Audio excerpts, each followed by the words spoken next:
Hello, welcome back to Touchline Talk here with me, Simon Goodey, and today my guest is Laurie McGinley. Laurie, fantastic to have you with us today. How are you? You good? Yeah, very well, thank you. I know we've had this in the pipeline for a little bit, so I'm looking forward to quizzing you about a couple of bits of your journey, and I think one of the really interesting parts of your journey and stuff at the moment has been your love of language. So I'm sure we're going to delve into that in a little bit within the interview. But first of all, really, just for for the viewers, just give us a little bit of background in terms of what you're doing at the moment, and then we can sort of take it back from there. Yeah. So thanks again, Simon, for taking the chance of talking to a Scottish person who you need maybe someone at the bottom. But what I'm doing is I run my own business where I work with children, working in nurseries, working with youth. I also consult to kind of different teams just to help the kind of the coaches out. But predominantly, I work in the kind of foundation and youth phase in primary schools, so I can develop programs for the kids through physical literacy, but also using different themes. So, for example, if I'm in a nursery, I'll use like the fruit gardens where you can use the football as the theme, but also it's like when I also work with kind of one-to-ones, but I break the skill down very, very, very basic, but also I don't like to overcomplicate the skill when we can just make it easier for the child or the youth. But I also work with older adults too, which kind of helps when I'm kind of communicating, because therefore they might have more knowledge than me but less experience. So therefore, you learn from everyone. As I said, but that's what I'm doing at the moment. But I've been a football coach for nearly 17 years now. So yeah, let's you've, the 17 years past. you've got some good experiences, I'm sure, and one of the challenges that we normally have as coaches, and your absolute testament to that is what you're currently doing at the moment is you're working with such a wide range of different individuals, right from the early ages all the way to the top, and it's been interesting to have conversations with different coaches through this platform. And I guess one of the big things and the big challenges, especially for yourself in your current role, is that sort of differentiation, how you adapt to those different needs within those different environments. And what would you say is just before we just sort of take it back a little bit, is on that sort of differentiation and adaptability, how do you find those challenges for you in your current role? I think it's interesting because I'm doing a lot of study on the kind of differential learning to kind of constraints and how, as a coach, we struggle sometimes to look after ourselves, but we look after everyone else. So from the kind of the learning that I've been kind of every day is a new learning day for me. Like this morning, I was watching the England game and I was watching the Australia game this afternoon. But the thing is, when we look at differential learning, we actually have to learn how to adapt as a coach. How you deal with parents, how do you deal with hierarchy, how do you deal with if you're in the boys' game or the girls' game, how do you deal with the players at the top end to the players who don't want to play football but they're just there for the community. And that's the biggest thing I've learned over the last maybe 3, 4, 5 years of learning how to. Sometimes you have to give more to help them more, but then the more you give, the more they rely on you, but then therefore that trust becomes bigger. So therefore, when it comes to pressure, like I read Clive Woodward's book, How to Win, and he's about the teacups, thinking clearly under pressure. And it's like, how do you do that? And when I was working at my previous club, we basically, long story short, the goalie get injured and we didn't have a goalie, so everyone panics. Everyone's like, no, we have a backup plan, but we need to just think we play 3-4-3. We'll just have to protect the goalie a little bit. We go 4-2-3-1 or a 4-2-2-2. But everything we do is we have to make sure that we play our plan and we adapt to how they play if we are under pressure. But the biggest thing of learning is actually time. It was a really good quote, like there's 86,400 seconds in the day, which is it was incredible. But people spend hours and hours and hours on useless information, useless things. When you've got the power of time, you need to use it. I've got an 8-month-old. I might only have 45 minutes. I make sure I've got 45 minutes done. But when you want to learn something, I think it was Todd Bean. He says, do it, research it, and be the best version of yourself. So therefore, you can know when to speak, when to be quiet, when to challenge, when not to challenge.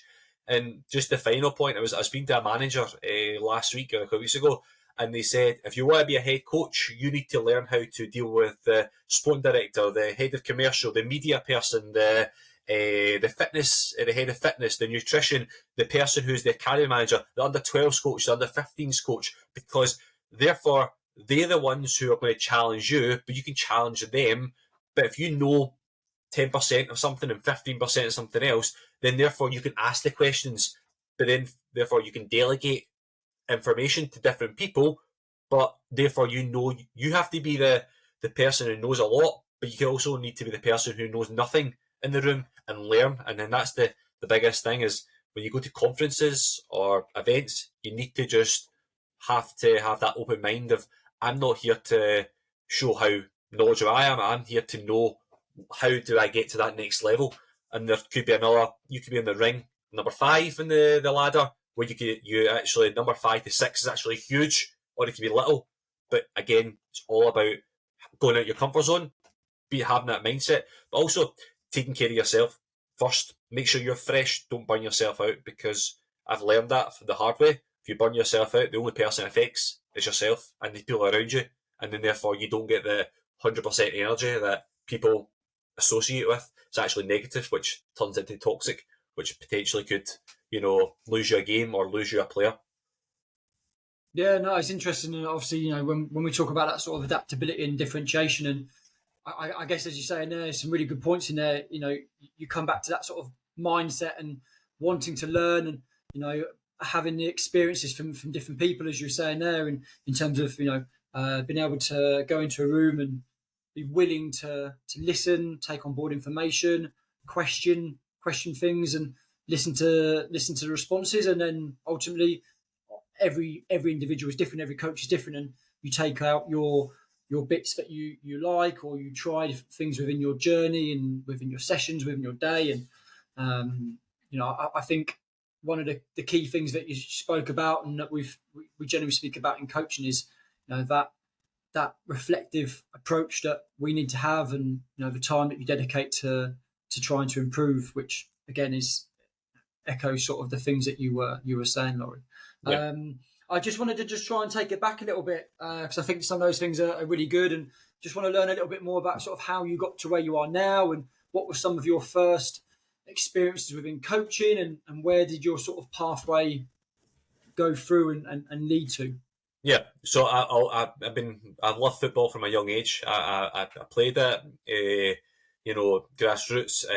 But when I was 10 years old, I had a brain injury, had an acquired brain injury. So I had meningitis of the brain, encephalitis, which basically means that I'm not supposed to be talking to you anymore. I should be not very well, but I recovered reasonably well. But then there was another setback, and it happens. But the biggest thing I always say is using the power of why.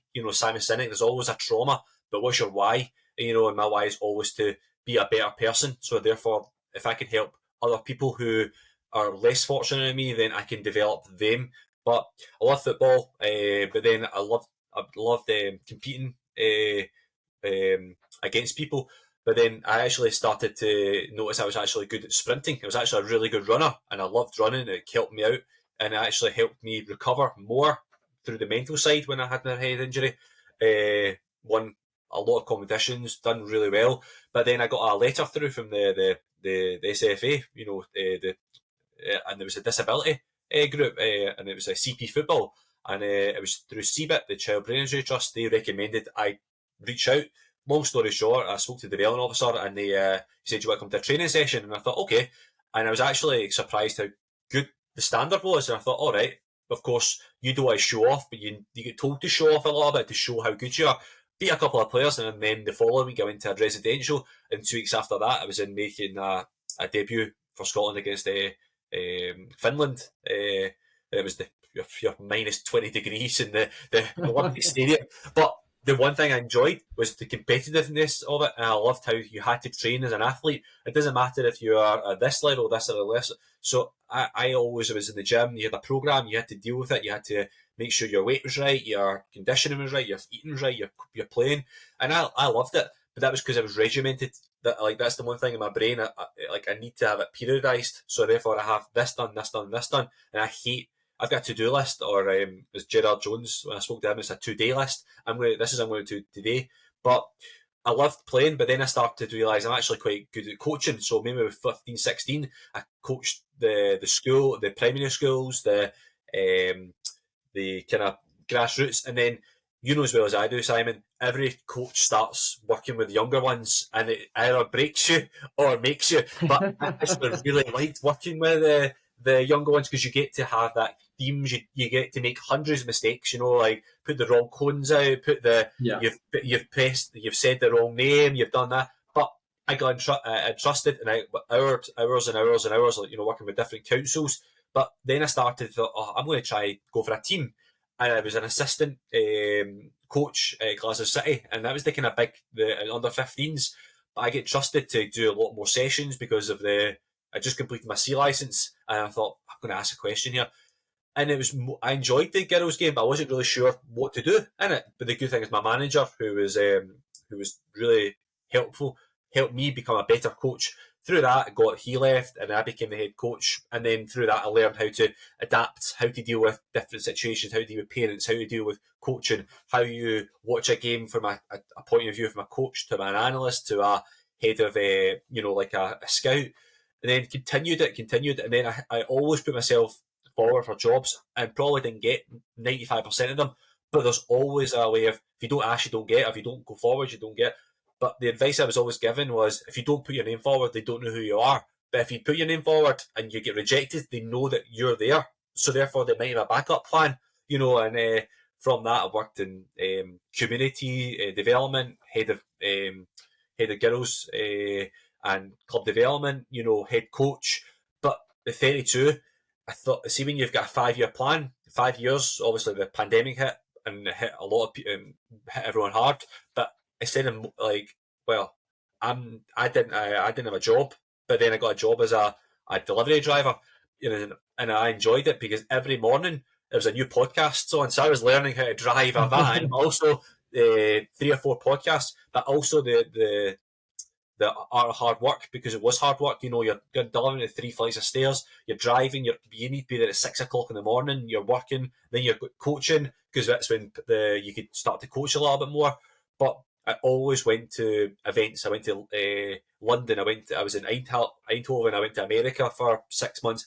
I loved learning from different people, but also I think when you're young, you're very impressionable, and you look at the coaches that do all these fancy sessions and all this, and you think they're amazing, and then you look at the coach who's got maybe 10 cones, a bag of footballs, and an imagination, and nobody looks at that session because it's not blitzy or it's not glamorous. I actually like the other side. There's nothing wrong with the glitzy side, but it's also good to see how the part-time coaches work, to the guys who work at a lower level, to the guys who work at a higher level. And I think it was the biggest sacrifice I've always done is I always thought of, like, if I go to London, okay, so I need to be there on a Saturday morning. How am I going to get there? Well, I get an overnight bus, £30, but I'll make sure that I've got a coffee ready for me when I get there. But then, I stayed at my dad's house in London, but he didn't live near the event, so I had to go his house, get him a spare room for me. So sometimes you just had to sleep on the floor and go out. But again, that's a sacrifice you make as a coach to learn how to do these things. But I think when you get older, the more experience you get, the more you get to work out what events are good for you, what's not so good for you, what people are going to help you, who are just going to float your ego, and people who are just going to destroy you. You need a mentor that tells you the truth, a truth that's going to help you become a better person first, and a coach second. And I think the biggest thing I always learn is, if you can do 2 or 3, I love the high performance podcast. They talk about these kind of but high performance doesn't mean the highest level. It could be a high performance as, I'm going to do 3 things today that are going to change my life, You know, like I've got beside me, I've got about 370 books, and I've got read them multiple times. I've got notes. I contact the author or I contact the person, and I would say I get 56% of the time to say, yeah, I'll talk to you about the book because I'm intrigued. Not to do with the podcasting, just I want to know more how they done the research, how they done this. But from the coaching, as a football coach, I love that, but I also love to learn about basketball, the transition, the when you play basketball, the lunge, because obviously if you lunge forwards, it's a tackle. You know, from the rugby, you know, even it was a really good quote. I spoke to someone a couple of weeks ago about the being in karate. You know, a person, they do the same drill, but they change the partners every 3 minutes. So a person who's 6'2" versus a person who's 5'5", but then you relate that to football. What if you've got a person who's going to hit you all the time? How do you turn them? How do you put the pressure? Do you let them turn? Do you not let them turn? And this is the coaching I'm learning now. How you differentiate? How do you learn how to the small details? Because I've learned that sometimes you don't need to be the best coach in the room, but you need to be the best listener. You need to be the best person to actually go, put your hand up, I've got a question for you. And it might be the worst question in the world, but at least you've asked a question. But the most important thing is, in the coaching in the last 17 years, I've made hundreds of mistakes. You know, I mean, multiple mistakes. But the thing is, I always learn. You don't make the same mistake twice. But I always say you need to be there to make the mistake. You know, if it's like the size of the grid, it's 20 by 20. If it's too small, move it. But tell the players very quickly you've made a mistake and move it. Don't make the session 20 by 20 and then the players find it too difficult. Therefore, the players get frustrated and then before the session breaks down. Don't be afraid to change something to make it better. And then if you have to change it back, you change it back. But the most important thing is recognise that you have, in a coaching journey, you're going to make mistakes, as we all do in 10 years' time, 20 years' time. But the most important thing is you need to be patient, you need to learn from other people. But the most important person is you need to learn from yourself. Trust yourself to go to your comfort zone and actually be the best version of yourself. Yeah, no, I think Laurie, you've given us a lot there, a lot of really good little tips and little nuggets that people can reflect on. And I think a couple of things just sitting with me there. You know, the example you gave of karate, really like that in terms of the coach, and you know that's a huge thing in football. I guess it's trying to upskill the players to have different tools for their toolbox to try and overcome different challenging situations. And I think that's something that, you know, as you say, not being afraid of making those mistakes in your journey as a coach ultimately is the most important, you know, especially when you're starting out. And as you're saying, you know, when you started out as a coach, you know, not being afraid to make those mistakes and make those errors and reflecting on those moments and situations ultimately is going to make you a better coach. And I think the biggest thing that you said there for me, which I think is, you know, comes through experience as a coach, and you know, if you're in a session and you can see something not working, what you just said there in terms of having the confidence to go, look, this isn't working, we need to change it, and we need to change it now, not a case of, right, I'll change it, you know, next session or next week. If there's a way that you can adapt the session to suit the players or to better get out what you're trying to achieve in those moments, ultimately that's your experience as a coach, and having greater knowledge to adapt. And you know, I think that's credit to yourself. You know, it's really good information for the viewers to take on board, because ultimately, you know, us as coaches, we're always looking to try and find those ways to improve the sessions, improve ourselves. And yeah, 100%. I mean, you know, everything we can do in terms of our reflection, you know, in terms of what you're saying there, in terms of your growth mindset and that willingness you've got to read, to learn, to improve, to question the authors in terms of the books and the research, you know, all of that just, you know, shines out, you know, regarding your growth mindset, that you want to learn, you want to improve, you want to question everything, and you want to try to improve. And I think, you know, with your experiences that you've got in your different roles in your different clubs, which of your clubs that you were involved in, or which of your roles would you say you took? I guess it's a bit of a two-pronged question, really. Like, which role do you think you were in where you really learnt the most? And also, which one do you think was the most challenging, and why? And what did you take from those experiences? I think when you're looking at roles, you have to have multiple hats anyway. When you're dealing with as a head coach, you need to deal with players, you need to deal with hierarchy, and dealing with people. But I think someone said to me a kind of similar question, and I love being a head coach because I live to plan things, organise things, and it's also the most challenging because you need to deal with external factors and internal factors. But I think that one of the best roles I had was when I was head of club development at Glasgow Girls and Women. It was really, I got to learn how to deal with work with in a charity, how to deal with booking pitches, how to deal with working with a kind of local governing body, how to deal with parents, how to deal with players, how to deal with recruitment, how to deal with finance. Also, learn how to cut the pitch, how to line the pitch, because it was sometimes on a Friday night, you're there till 5 o'clock and the council's just cut the pitch and you've got a game the next morning and you're cutting that pitch at 9 o'clock at night. But these are the things you learn as a coach. You need to put things in place for the players so there's no they don't have any excuses. I always remember, see if you give like I did when I was a head coach at another club, I gave the players a program, but I gave them a program and it was everything, every single detail you could think of. There was nothing that they couldn't think of. And someone said, "Oh, I don't get this part." I said, "Okay, I'm happy to explain it, but I've explained it pretty quickly with the other players, and I'm happy to do the usual, try to help them out more specifically." But what I try to say is, when you're dealing with situations like this, players want to challenge you, which is great. But see, sometimes the challenge is actually just ludicrous of the challenges. So you just have to say, do you know what? You've got the details there. You've got everything there. Use it, but try it first. And if you don't get it, you don't understand it, then come back to me. Just don't give up because you don't get it. Also, you've got 17 other players around you. Talk to them. And I always say, see if you go to the gym, go in groups of 3 or 4. So therefore you work together, again, being part of the team. But when I was head of, as I said, at Glasgow Girls and Women, I really enjoyed, because I got to work with the 13s on a Saturday morning. That was great fun because you get to do lots of pattern work, to lots of 1v1s, 2v2s, 3v3s. But also the buy-in from the players was they loved the intensity of the training because it was quick. We trained on a Tuesday and a Thursday, but they really worked hard.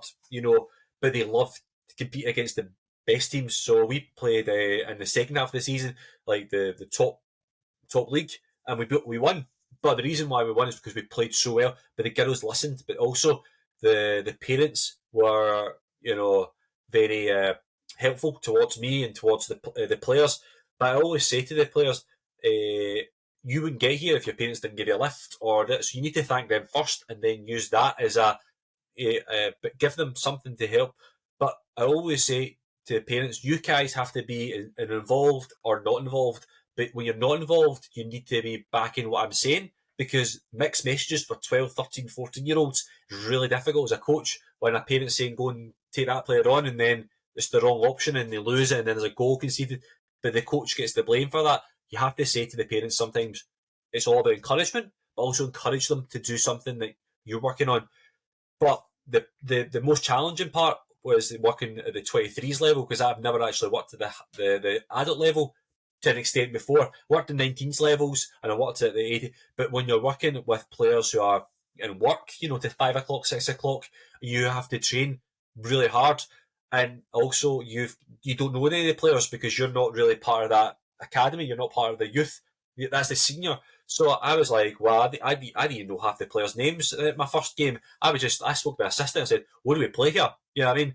But the players understood what I meant, what we tried, and we played it. We changed it at half time. We won 4-2. We were 2-1 down. I said to my assistant, do you think we should change this? Because really simple, the 2 wing backs that they played were going higher. So I was like, well, we're getting exposed in the wings here, so why don't we go 4-3-3, because they're going higher, but what we'll do, we'll have 2 sitting and 1 holding, and then the 2 wingers are actually is a bit of a gamble, but see, when they go, that's when you string the trap. So it's actually a 4v3 in our favour. We won the game 4-2, and then that got the buy-in very quickly from the players, because of the tactical knowledge, but also the information was very, very clear.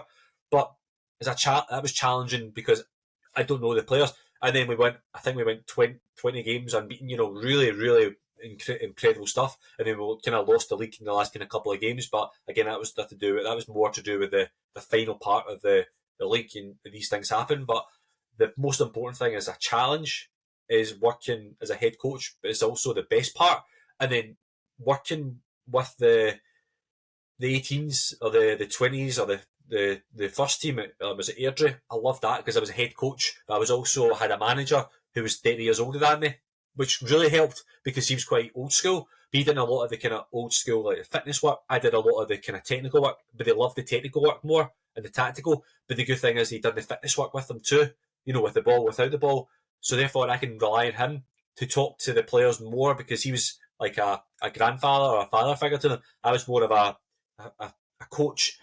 And I think that's an advantage too when you work at an 18s level or a 17s level, because the majority of the coaches are actually the dads or the mums or the uncles, and they're related to the player. See, if you're not related to any of the players, it's actually easier to coach them because you get a little bit more out of them in a way, because you don't need to there's no pressure for them to succeed.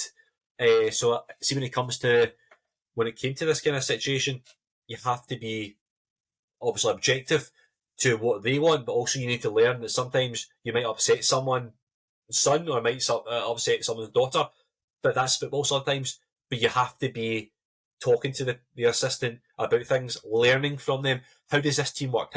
Why do they bottle things when it comes to three at the back? How do they struggle with that? How do they, when it comes to better teams, how do you work with it? But the most important thing, as I said to the players, you need to just focus on what you're good at. Like Chris Ramsey says, a strength-based approach. Go with that, and we'll work on the things you're good at, and then the things you're not good at, you can do a lot of it away from the place. So therefore, you don't need to not waste time, but you learn how to do it your way, and therefore you develop yourself. So yeah, I think challenging wise, it's a kind of double-edged sword a little bit, but being a head coach and head of development had its pros and cons. But I think when you're a head coach, I just love I like pressure, and I think if you're under pressure, but it's good pressure, because see, when you do well, players love you. When you don't do so well, it depends on how you play. If you've just lost a game but you played well, the players buy into it. But there's one other thing that before I finish the answer, it's really interesting. When I was at the East Kilbride, we played a 3-4-2-1, and the winger backs were asked to step inside to make it an extra midfielder, and it didn't work because the winger was coming inside and there's no width. So in the training, we asked them, "What do you think went wrong in the game?" We won the game, but it said that wing back wasn't out. It said, "Okay." So at training, I adapted the training very, very quickly. So I made the wing back at the back post, and see the players, they enjoyed it more because they challenge you as a coach, but they asked me to adapt it to make it better. And because you can adapt it like that, or you make the players understand it quicker, then they believe in you more. So therefore, see, when things go wrong, they know they can look at the bench and say, "Okay, what's going wrong here? How do we adapt it? We're getting a 3v2 in the middle of the park? How do we adapt that? Well, we move one of the defenders into the midfield to make it a 3v3 or 4v4, but we still got three at the back. But the wing backs are still there, but maybe have to use a sacrifice a 10 to drop in again to make overload it again. Again, these are the small things you learn as a coach, that players see the game quicker than you sometimes, but you need to trust them to do the job. And the thing I seen during COVID, you heard every coach shout, shout, shout. And I listened to a podcast and said 90% of them didn't even listen to the coach because they're already in the game. They've already got the information sorted. They don't need to have that extra pressure or that extra information. Sometimes it's needed, just a split second sentence, but players don't want to listen to you for 20 minutes or half an hour. It's 10 seconds, 20 seconds, ping, let's go. Why we're doing it, and then everything's set up. If everything's set up for them, and it goes from out to out to out or into and in, it doesn't matter. The players will buy into more of what you want. So therefore, you learn how the session works and how you adapt as a coach to their needs. So therefore, they develop yourself to what they want, and therefore they tick more, and therefore you develop the player more, and then the person becomes you can trust the person to do their job more. Yeah, no, it's interesting. I think a couple of things of what you mentioned there. I think one thing that always struck me about Sir Alex Ferguson was always how reserved and quiet he was on the side of the pitch when United used to play. And I think as a coach, I guess personally for me, my success that I would look at as a coach would be okay, but the less I can talk during the game, the better I've worked during the week with the players, or the better the preparation has been with the players. And I guess that's something that it depends on different moments, different situations, different ages. Maybe sometimes you might say with the younger players, okay, they might need a little bit more support during a game, especially obviously if the game is going not very well, in inverted Yeah, commas. Those players might need your support as a coach. And obviously, then you can debate until the cows come home in terms of senior level, in terms of what's best, and how much information you give, how much information those players take on, as you're saying. But the other thing that you said that was quite interesting is, and I think this is really key, is especially when I guess it depends. Obviously, even when players are younger, that feedback from players is really key because those younger players will tell you if their sessions are enjoyable or if they're not enjoyable. But then when they get older, some of your experiences, Laurie, working with 13s, 14s, 15s, 17s, 19s, etc., those players are starting to build up their experiences as players, and their feedback probably as well is quite well informed. Obviously, same as us as coaches. To a certain point, we're never the finished article as coaches. Players are never the finished article. We've always got lots to learn, and I think that's really key as a coach to take on board feedback from your players. As you say, they see sometimes a different way that the game is panning out, and I think we've seen it in a couple of occasions during this Women's World Cup where you've got one or two players that maybe been injured, or senior players that are on the benches. There's been a bit of talk about Sam Kerr, obviously for Australia. She's not been able to play, but I think she's sort of been in the round, and obviously she's such an important figure for Australia. And you look at other players that have been injured and supporting the coach and getting feedback from a different perspective. And I think that is ultimately something that, as coaches and as a team, is needed. yeah, One other question for you, Laurie, really was, you've got some good experiences, working within the boys' game and the girls' game. What would you say are some of the differences, or when you go into a session or when you come out of a session, what are some of the experiences and challenges that you have, or the things you have to adapt a little bit between the boys and the girls? yeah. So I've actually just I'm finalising finishing a course with Raymond Verheyen on the women's game. It's really interesting, but it kind of helps supplement my knowledge, but also learning how to deal with the kind of more senior standards. But I think there's not really much differences. I don't think there is 11v11. It's still a game of football. Like this is the thing. People really, it's the men's game and the women's game. It's just football. You know what I mean? There is subtle differences. I think we'll just talk about the women's game. The first. If you know how to explain the why behind things, you get a lot more buy-in. If I said right, for example, we played a game against a team that had a high line, but I knew they had a high line because I'd done my scouting beforehand. But I explained that the session we played 3-5-2, but it was really a 3-3. 3-3-1-3 when we attacked. And what I said to them was, the reason behind this is because they've got the high line. See the striker, I want you to go, you two wingers, touchline. All right? But see when the pivot hit against the ball, that's when you go out to in. But I need you to either go in the pitch or go round the pitch, like maybe that amazing goal by Gareth Bale when he would just round the pitch. But the biggest thing I've seen, but I explained the why. See, the session was broken down from the passing patterns to behind. But what we did was we explained it very quickly why we were doing this, and you got lots of more buy-in. I start to see more in the women's game when I've coaching dribbling. You can learn how to do a lot of some ball mastery. Again, you look at the Colombia goal. She touched the ball once, twice, put it in the back of the net. Ball mastery, but that's years and years and years of work. Moving the ball, manipulating the ball. Also, progressing with the ball. Like how do you progress? Because you start to see some of the players in the World Cup, they just step back just slightly. So if you can get on a back foot, then you drive past them. It's a lot. Some players struggle to turn the hips, so therefore you do it.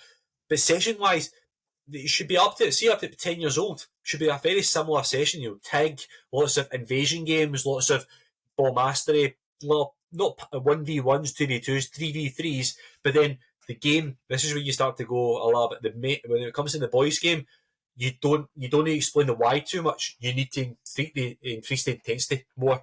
You have to challenge them physically a little bit more, because therefore, see when things are going too easy, then they run to the emotions, and then the emotions, the standards start to drop and drop and drop. But you need to keep that. You need to challenge the players in a way that they want to be the best player in the world.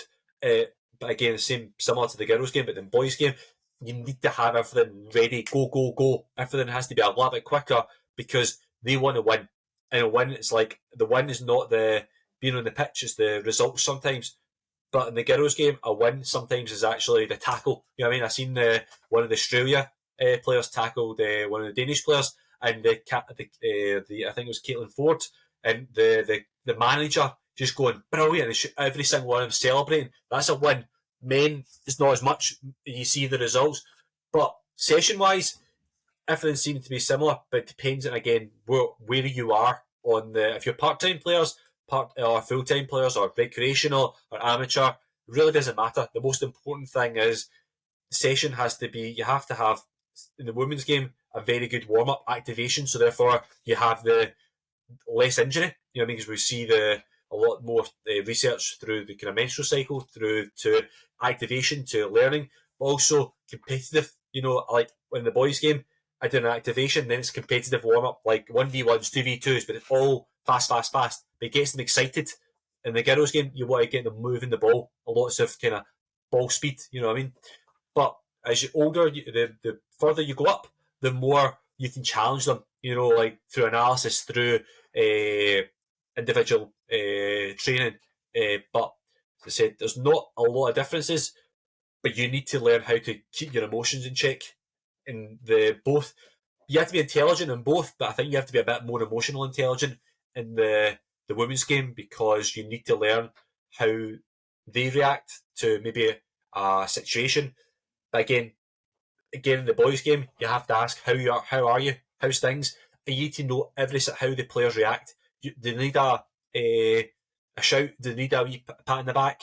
Again, same for boys and girls, but you need to learn how to work with the person first, and that goes for both level.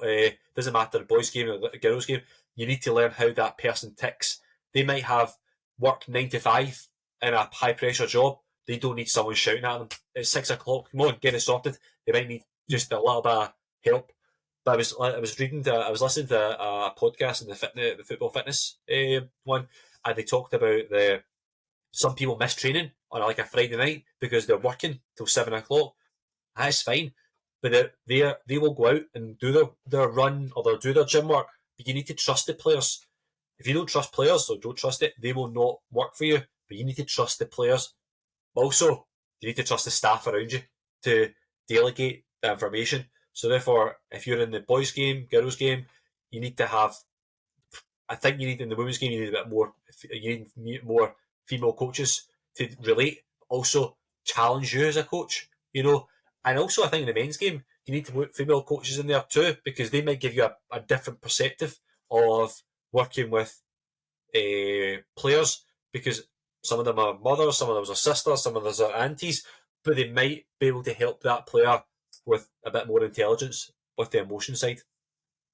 Yeah, no. Yeah, no, good. It's interesting.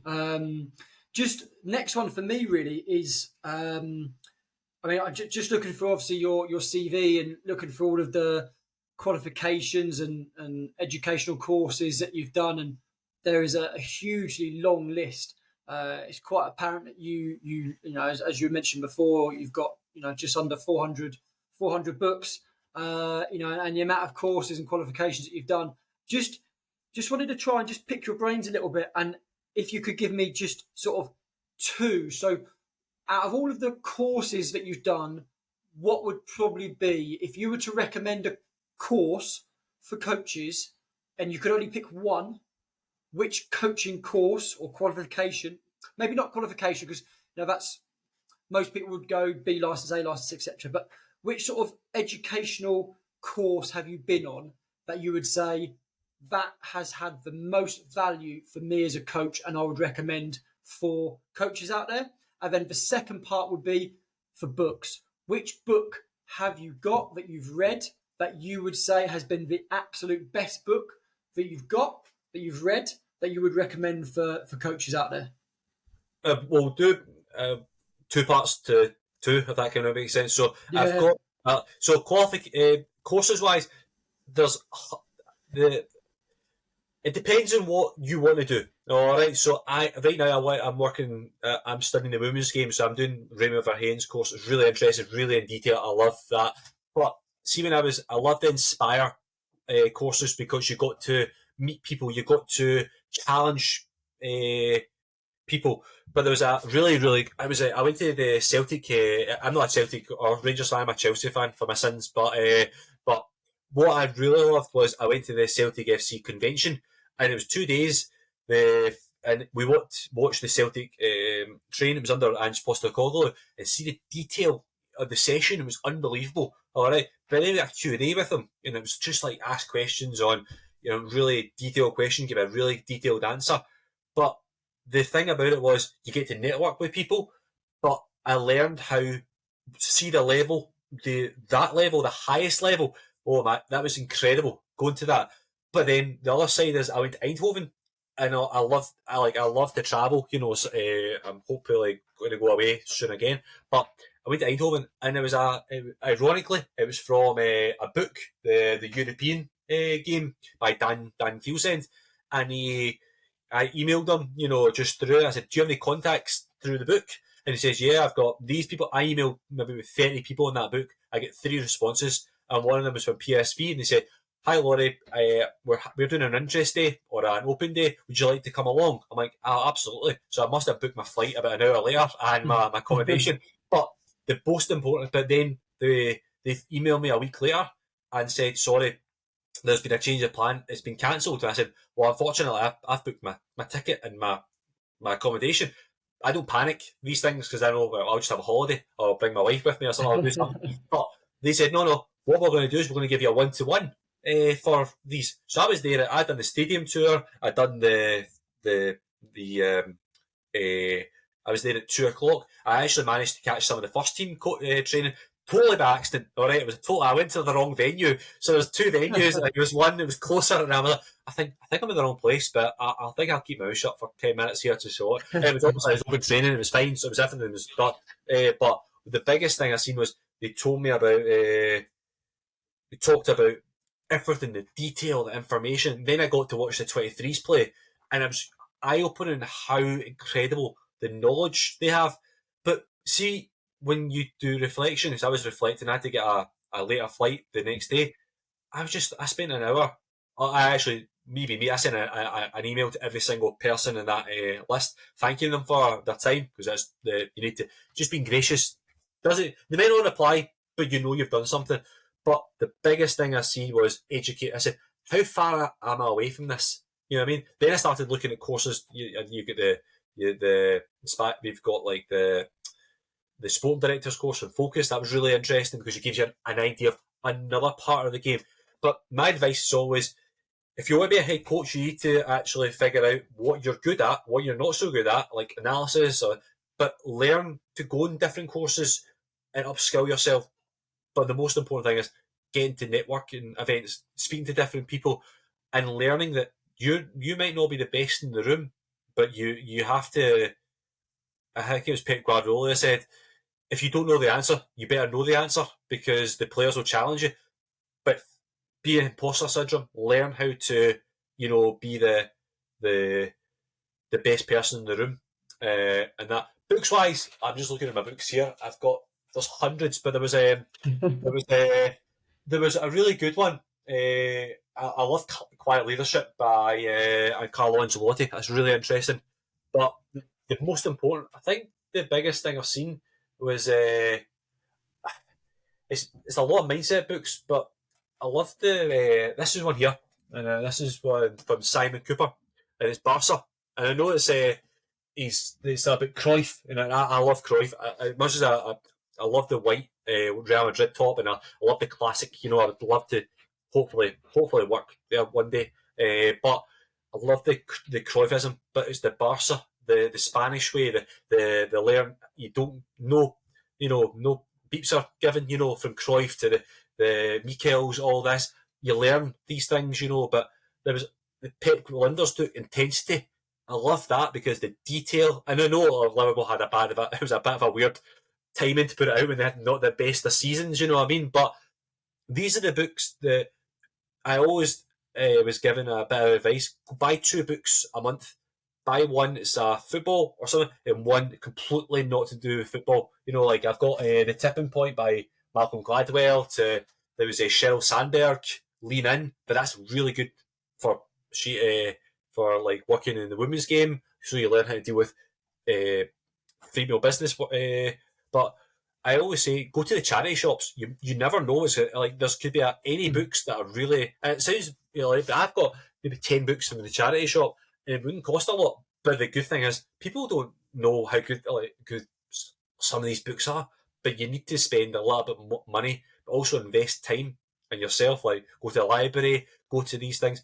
But yeah, I probably have about 500 books probably now because it's 400, but I've got a couple more coming in. But I think the best thing to do is learn what you want out of the books, what you want to learn. But I know there's a Bill Walsh, the game, the score takes care of yourself. That's a fantastic book as well. That is a fantastic book. I've got that. That is an excellent book.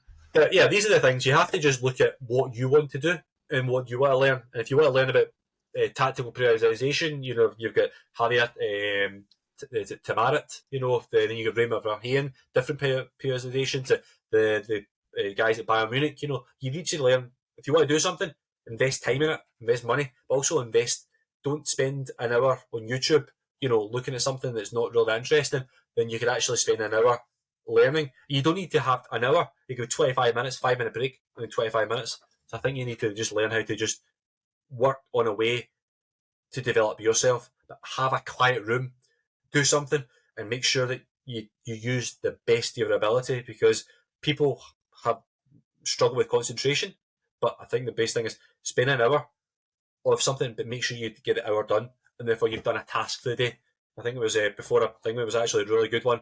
It was a Navy SEAL, and he says about tasks. And if you make your bed in the morning, that's you done one task. Therefore, you don't need to do anything the rest of the day. But if you make your bed, that's you've done one task. No, I've seen that. Yeah, I mean, Laurie, it's those little bits. The courses that you say. Going to meet and network, and similar to what you're saying there. Emailing people, being courteous, going to other clubs, watching people work. You mentioned about the Inspire course and the books. Carlo Ancelotti, Bill Walsh. Those books. I've read some of those, and they're fantastic. And as you say there, it's ultimately those things are an investment in yourself. And I think for anyone that follows you on Twitter or anyone that doesn't follow Laurie, because your profile on Twitter and the information you put out is all about learning. I'm fascinated, and I saw your post the other day about your long streak on Duolingo for Spanish, and it's just that sort of mentality to keep improving and every day trying to utilize all of your time to keep pushing forward and improving. And your little bits of advice there for the viewers, I think is really, really key. So I know we're a little bit over time, but I just wanted to say, Laurie, thank you so much for your time. If it's okay, when I post this out, I'm gonna put your Twitter handle so that if people have got questions or they want to get in contact with you, I'm sure there's no problems with that. They can get in contact with you and ask you any questions and share some advice with you. Yeah, just before I wrap up, I know that you talk about learning, but there's also nothing wrong with going out for a walk or people think you need to be 100 mile an hour all the time. Sometimes going out, I'm going out tonight, with my wife for a couple of hours. Sometimes you just have to have family time, and that's the sacrifice sometimes you have to make, But also, I don't think that's a sacrifice. That's just I love spending time with my wee boy, my wife, but also I love spending, I had a 2 hour window today. All right, I need to get this done before you do something. But you have to learn how to relax too. And I think that's the biggest problem. We're so focused on getting things done when sometimes the most important thing is not doing something, actually Yeah. relax a little bit. But no, Yeah, thank you. it's all a balance, no? It's all a balance. No, Laurie, thank you very much. Really appreciate your time. And yeah, just thank you to the viewers. I'll make sure I put you'll be in the post. So please, drop Laurie any questions. You can put the questions onto the comments in the YouTube channel, and I can pass them on to Laurie as well if you don't have Twitter. But yeah, Laurie, thank you very much for your time. Look forward to putting this out. Look forward to any questions, and yeah, obviously, good luck. All the best for the season. Enjoy the coming season. Enjoy the rest of the Women's World Cup, and yeah, look forward to catching up with you again.